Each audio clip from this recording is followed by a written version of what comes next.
اچھا جی، اب ہمارا جو سلسلہ ہے وقت کم ہوگا ہمارے پاس، کچھ مختصر آپ کے سوالات ہیں. ارم جی آپ کی بات مکمل نہیں ہوئی تھی، لیکن اگر میں چاہوں کہ اگلے سوال کے ساتھ ہی اس کو ضم کر لیں.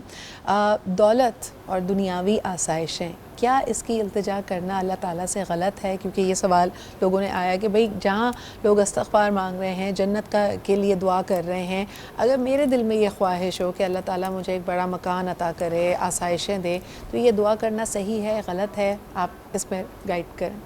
سدرا، میں تو پہلے والے سوال سے آؤں گی. جو لوگ بد دعائیں دیتے ہیں، دیکھو دو طریقے ہوتے ہیں کہ اگر واقعی آپ مظلوم ہیں اور کسی نے آپ کے ساتھ بہت برا کیا ہے، مناسب یہ ہے کہ آپ خاموشی اختیار کر لیں، کیونکہ مظلوم کی جو آہ ہے وہ عرش ہلا دیتی ہے. اور ہو سکتا ہے کہ جب آپ اسے بد دعا دے رہے ہوں تو آپ کے دل کو وقتی سکون تو مل جائے گا، لیکن اس نے آپ کے ساتھ اتنا برا نہ کیا ہو جتنی بری آپ نے اسے بد دعا دے دی ہو. اور کوئی قبولیت کی گھڑی اور اس کو وہ بد دعا لگ جائے تو اس کا اتنا گناہ نہیں تھا جتنی بڑی آپ کی بد دعا ہو گئی. اور دوسری بات یہ کہ اگر اس نے آپ کے ساتھ گناہ کیا ہی نہیں ہے، یہ میری خود ساختہ سوچ تھی کہ میں نے آپ سے امید لگائی اور سامنے والے کا قصور نہیں ہے اور میں اسے بد دعائیں دینا شروع ہو گئی، تو اللہ رب العزت کی بارگاہ میں ناپسندیدہ ہو گئی. کیونکہ دیکھو دعا تک کے لیے یہ ہے کہ حضرت امام غزالی رحمۃ اللہ علیہ لکھتے کہ حضرت عائشہ صدیقہ رضی اللہ تعالیٰ عنہ فرماتی ہیں کہ جب تم اللہ کے نام پہ کسی کو دو تو اس سے یہ مت کہو کہ میرے لیے دعا کرنا، کیونکہ تم نے جس کی بارگاہ میں دیا ہے نا، اس کا اجر اس کے لیے چھوڑ دو. تو پھر یہ والی بات ضرور ہمیں سوچنی چاہیے کہ بد دعاؤں سے پرہیز کریں. اللہ یہ بھی آپ اللہ سے راز و نیاز کریں. بے ساختہ آہ نکل جائے وہ ایک الگ بات ہے، لیکن اس کو اپنا کردار کا وہ دل دکھتا ہے تو ڈیفینیٹلی نکلتی ہے. اب جو تم نے دوسری بات کی تو ایک حدیث کا مفہوم ہے کہ اس دنیا میں ایسے رہو، ایسے سجاؤ، ایسے سوارو کہ تمہیں گویا ساری عمر یہاں گزارنی ہے، اور آخرت کی تیاری ایسی کرو کہ اگلے پل چلے جانا ہے. تو اگر کوئی اپنے لیے اللہ رب العزت سے ایک اچھی چھت مانگتا ہے، اللہ سے یہ مانگتا ہے کہ یا اللہ تو میرے ہاتھوں کو اتنا کشادہ کر نیت کہ میں تیرے بندوں میں اس چیز کو پھیلا سکوں. کیونکہ دیکھو لوگوں کی مدد کرنے کے لیے بھی آپ کا اپنا غنی ہونا ضروری ہے کہ آپ کے پاس ہوگا تو آپ دیں گے، کم میں سے بھی دیں گے لیکن کم میں سے وہ تھوڑا ہی جائے گا. تو میں سمجھتی ہوں کہ اللہ رب العزت کی بارگاہ میں آپ بالکل مانگیں، لیکن یہ نیت ضرور رکھیں کہ جب اللہ مجھے اتنا دے گا تو اللہ کے ہی دیے ہوئے میں سے میں اس کے بندوں کے لیے ضرور مفید بن جاؤں گا. اور اس مفید بننے کو اللہ تعالیٰ بہت پسند کرتے ہیں. یعنی پرپسفل ہونا چاہیے. اگر آپ نے کوئی بھی چیز اس لیے اس کو حاصل کیا کہ آپ کا رتبہ بڑھ جائے، آپ کی شان و شوکت میں اضافہ ہو اور پھر آپ دوسروں کو حقیر جاننے لگیں، تو یقیناً اس طرح کی دعائیں بھی آپ کی کہیں نہ کہیں آپ کے مخالف جاتی ہے. تو اس کا خیال آپ کو رکھنا چاہیے. سہیل بھائی، ایک اور بڑا انٹرسٹنگ سوال آیا کہ جو ہمارے پیارے دنیا سے رخصت ہو چکے ہیں ان کے لیے دعا کیسے کی جائے، ان کی بخشش کے لیے، ان کے حق کے لیے. اور خاص طور پہ بہت سارے ہمارے دیکھنے والے ایسے ہوں گے جن کے والدین اب حیات نہیں ہیں، یہ پہلا رمضان ہے ان کا اپنے والدین کے بغیر، تو ان کے جو ہم میں نہیں ہیں ان کے لیے دعا کیسے کی جائے؟ پہلے تو میں ذرا سے ایک بات واضح کر دوں. عموماً یہ کہا جاتا ہے کہ صاحب جو مر گئے ان کے لیے دعا نہیں کی جا سکتی یا انہیں ثواب نہیں پہنچایا جا سکتا. دراصل یہ کیونکہ ان کا عمل منقطع ہو گیا. اصل میں جو ہم دعا کرتے ہیں مرنے والے کے لیے، یہ ان کا عمل نہیں بلکہ ان کے عمل کا اثر ہوتا ہے. وہ اثر دیر تک باقی رہتا ہے. مثلاً کسی نے آپ کے ساتھ نیکی کی تھی، آپ کو نوکری دلا دی، روزی پہ لگا دیا، اب وہ مر گیا. تو آپ یہ جو روزی کما رہے ہیں، جو بچوں کو پال رہے ہیں، اپنے گھر کو پال رہے ہیں، یہ اس میں عمل کا اثر ہے. تو اس اثر کی بنیاد پہ اس کو ثواب ملے گا. یہی وجہ ہے کہ قبر میں جو سوال جواب ہوتے ہیں، کسی بھی مسلک میں آپ چلے جائیں، وہاں اعمال کا سوال نہیں ہے. تم نے اس کا کیوں کھایا، اس کا کیوں دیا، اس کا کیوں لیا، تم نے نماز کیوں نہیں پڑھی، تم نے روزہ کیوں نہیں رکھا، کوئی سوال نہیں ہے کہیں بھی. کیوں؟ کیونکہ نامہ اعمال کھلا ہوا ہے اور اس میں جو تم عمل وہاں کر کے آئے ہو اس کے اثرات کا ثواب یا عذاب دونوں صورتوں میں وہ لکھا جاتا رہے گا. ایک تو یہ ہو گیا. اب یہ کہ کیا کیا جائے، تو ظاہر ہے کہ وہ کام جو انسانیت کی فلاح کے لیے ہو اس کا بڑا اجر ہے. اب اس میں جیسے جیسے لیول بڑھتا جائے گا، مثلا اگر آپ نے ایک پانی لگایا، اس سے ہندو پانی پی رہا ہے، تب بھی آپ کو ثواب ملے گا کہ ایک انسان پانی پی رہا ہے. ایک جانور پانی پی رہا ہے، انسان بھی نہیں، ایک جانور پانی پی رہا ہے اس کا بھی ثواب ہے آپ کو. صحیح, جس کو آپ زندگی میں کہتے ہیں کہ ایسے اعمال جو آپ کو آپ کے مرنے کے بعد بھی فائدہ ثواب جاریہ جس کو ہم کہتے ہیں, صدقہ جاریہ. تو اب یہ آپ نے ایک سبیل لگایا. اچھا, اب اس میں اگر انسان پیے گا تو اور زیادہ ثواب ہے, اس میں مسلمان پیے گا تو اور زیادہ ثواب ہے, اس میں اگر مومن پیے گا, کوئی نمازی, پرہیزگار, کوئی متقی, عبادت گزار, تو وہ اور زیادہ ثواب ہے. یعنی درجات میں تو اضافہ ہے, لیکن یہ کہ وہ ثواب وہاں بھی ہے. تو ایسا کام جو کسی انسان کو فائدہ پہنچائے, آپ نے کسی برہنہ کو لباس بنا دیا, کسی بھوکے کو کھانا کھلا دیا, آپ نے کسی کو راہ دکھا دی, کسی کو تعلیم دلوا دی, اس کا فائدہ. دوسرا فائدہ یہ جو طریقہ کار ہے وہ یہ ہے کہ جی آپ عبادات کریں, نماز روزہ. جیسے ہمارے یہاں کہا جاتا ہے کہ بڑے بیٹے پہ فرض ہے کہ وہ باپ کی قضا نمازیں اور قضا روزے رکھے. اچھا, بڑے بیٹے پہ, یعنی زیادہ اس پر زیادہ اس کی ذمہ داری ہے. لیکن اگر بڑا بیٹا نہیں کر سکتا تو چھوٹا بھی یا درمیانہ یا چھوٹا بھی کر سکتا ہے. لیکن فرض اولین جو ہے وہ بڑے بیٹے کا ہے کہ وہ نمازیں پڑھے, روزہ رکھے, زکوٰۃ دے. خود نہیں کر سکتا, کسی کو اجرت پہ دے دے. اچھا جی, ایک آپ نے اور طریقہ دیکھا ہوگا, ویسے بھی کہا جاتا ہے کہ دوسروں کی دعائیں لو, ان کے ساتھ اچھے اخلاق سے پیش آؤ تاکہ وہ بے ساختہ تمہیں دعا دیں. لیکن فرحانہ آپا, کسی سے دعا کی التجا کرنا, کیا یہ صحیح ہے یا یہ ممنوع تو نہیں ہے کسی حوالے سے؟ ہم اکثر دیکھتے ہیں ہمارا کوئی پیارا, جیسے رمضان میں ملاقات ہو رہی ہے تو آپ کہتے ہیں, رسماً بھی کہہ دیتے ہیں کہ دعاؤں میں یاد رکھیں. کوئی اگر حج یا عمرے کے لیے جا رہا ہے تو کہتے ہیں کہ میرے لیے بالخصوص وہاں پہ دعا کرنا. کیا ایسا کرنا مناسب ہے؟